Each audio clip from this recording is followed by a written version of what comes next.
संदेश खाली विवाद ने पश्चिम बंगाल में राजनीतिक तूफान खड़ा कर दिया है। बीजेपी ने टीएमसी पर महिलाओं की सुरक्षा में विफल रहने का आरोप लगाया। टीएमसी ने बीजेपी पर विवाद को भड़काने का आरोप लगाया है।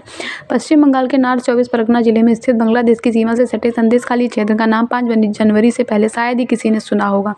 अब संदेश खाली का नाम हर अखबार के पन्ने पर छाया हुआ है। आखिर संदेश खाली में क्या है विवाद? क्यों यहाँ के लोग ममता बनर्जी से हैं नाराज?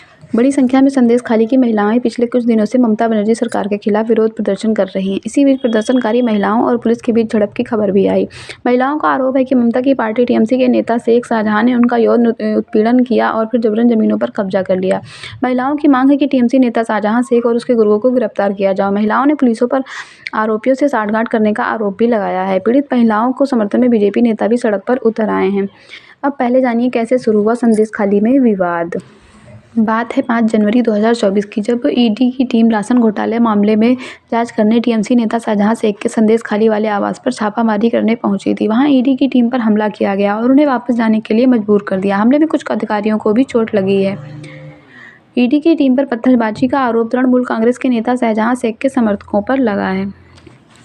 उस दिन के बाद से शाहजहां शेख फरार है। किसी को भी नहीं पता शाहजहां शेख कहां है। ईडी की ओर से समन भेजने के बावजूद पेश नहीं हुए। इस घटना के एक महीने बाद फिर 8 जनवरी से संदेश खाली की स्थानीय महिलाओं ने शाहजहां शेख और उनके समर्थकों के खिलाफ सड़क पर उतरकर प्रदर्शन शुरू कर दिया। तब से लगातार हर दिन प्रदर्शन हो रहे हैं। ये विवाद तब और बढ़ गया जब 9 फरवरी को प्रदर्शनकारी महिलाओं ने शाहजहां शेख के समर्थक हाजरा के स्वामित्व वाले 3 पोल्ट्री फार्म में आग लगा दी। महिलाओं ने आरोप लगाया कि ये फार्म ग्रामीणों से जबरदस्त छीनी गई जमीन पर बनाए गए थे। दावा है कि शाहजहां शेख के गुर्गे उन्हें रात में जबरन उठाकर ले जाते थे, फिर उनसे काम कराया जाता था और फिर सुबह वो उन्हें छोड़ देते थे। कोई भी पीड़ित महिला कैमरा के सामने नहीं बोलती थी। उन्होंने पुलिस से शिकायत की, लेकिन पुलिस ने कोई मदद नहीं की और सरकार पर भी भरोसा नहीं है। एक दूसरी प्रदर्शनकारी महिला ने बताया कि शाहजहां शेख के गुर्गे घर घर जाकर सर्वे करते थे और जहां भी उन्हें कोई सुंदर लड़की या औरत दिखती तो वो उन्हें उठाकर ले जाते थे और टीएमसी ऑफिस में उन्हें रात भर रखा जाता था। कई रातों तक वहां उनके साथ रेप हुआ करता था। जांच के घेरे में संदेश खाली। विवाद बढ़ने के बाद 12 फरवरी को पश्चिम बंगाल के राज्यपाल ने संदेश खाली का दौरा किया। यहाँ की महिलाओं से मुलाकात के बाद राज्यपाल ने मीडिया से कहा, मैंने संदेश खाली की माताओं और बहनों की बातें सुनी। मुझे विश्वास नहीं हुआ कि रविन्द्रनाथ टैगोर की धरती पर भी ऐसा हो सकता है। 13 फरवरी को कलकत्ता हाईकोर्ट के न्यायाधीश न्यायमूर्ति अपूर्व सिन्हा रे ने घटना पर स्वतः संज्ञान लिया। कोर्ट ने ममता सरकार के मामले पर 20 फरवरी तक रिपोर्ट दाखिल करने का निर्देश किया। इसके बाद 14 फरवरी को हाईकोर्ट संदेश खाली में लागू की गई धारा 144 रद्द कर दी। 13 फरवरी को ही बंगाल की महिला पुलिस टीम ने संदेश खाली का दौरा किया था। डीआईजी सीआईडी के नेतृत्व में राज्य महिला आयोग ने प्रदर्शनकारी महिलाओं से पूछताछ की। अगले दिन पुलिस ने बयान जारी कर कहा कि पूछताछ में किसी भी महिला ने बलात्कार की कोई शिकायत नहीं की। सभी आरोप और शिकायतों की विधिवत जांच की जाएगी। आरोपियों के खिलाफ कानूनी कार्रवाई शुरू की जाएगी।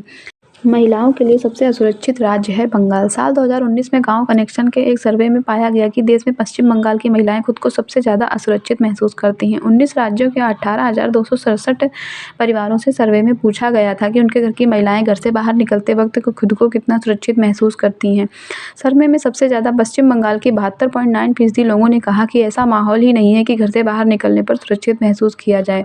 23.4% लोगों ने कहा कि दिन में फिर भी बाहर निकला जा सकता है, लेकिन रात में बाहर निकलना बिल्कुल सुरक्षित नहीं है। राष्ट्रीय अपराध रिकॉर्ड ब्यूरो के आंकड़े माने तो वो भी कुछ यही तस्वीर बयान करती है। एसईआरबी की रिपोर्ट के अनुसार महिलाओं के गुमशुदा होने के मामले पश्चिम बंगाल में सबसे ज़्यादा हैं।